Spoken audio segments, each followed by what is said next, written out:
Welcome back, everybody. Tori Sparks with us again. Welcome back to the States. Thank you so much. All right, so you've been in Spain for how long now? It feels like forever.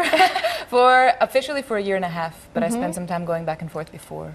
So what influenced the move? Why pick up and move to a country? We were just discussing the fact that you weren't fluent in Spanish when you moved over there. So, I mean, that is a huge life change. Why?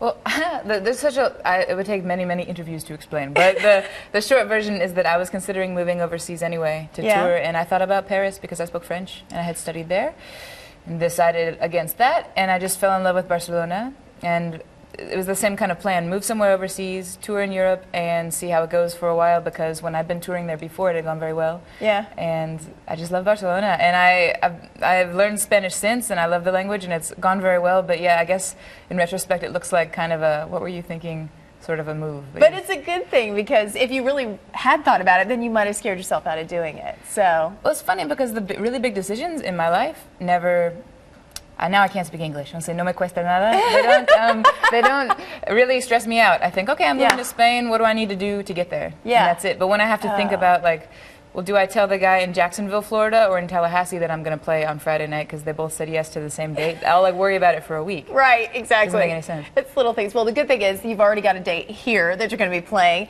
coming up on Friday. You're going to be out at the Hard Rock Cafe on the 3rd. Friday? It's the 3rd. 3rd. Okay. I have no idea what day of the week. December 3rd. Right.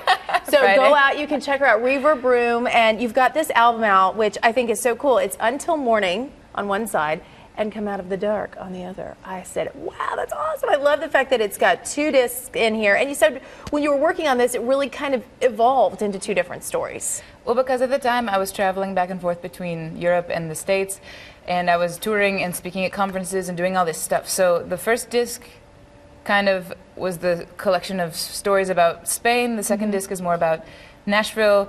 And after a year and a half of working on this project, I just felt it would be more interesting to leave them as they were instead of trying to force them into one project. I don't know. Love that. Very cool. And you said you also did vinyl, which very, very cool. Love the vinyl. So. I just did the vinyl so I could feel cool, actually. It makes me so happy to have the vinyl. Have the vinyl there. Very cool. All right. Again, check out Tori. She's going to be at the Reverb Room. That is at the Hard Rock Cafe, and that's coming up on the 3rd. 8 o'clock, you said, when the show gets started, you're going to take the stage around 9? That's right. Jen Franklin is at 8, I play at 9, and Kristen Cawthorn is at 10. Very cool. Yes. Well, welcome back home for a little while, and of course, whenever I make it to Barcelona, I'll stop in and say hi to you. Yeah, I have a sofa cama. I have a sofa bed now, so you can totally come hang out. Yes. Now I got a place to crash. Thanks for coming in. You sound great. Thank you, too. Tori Sparks.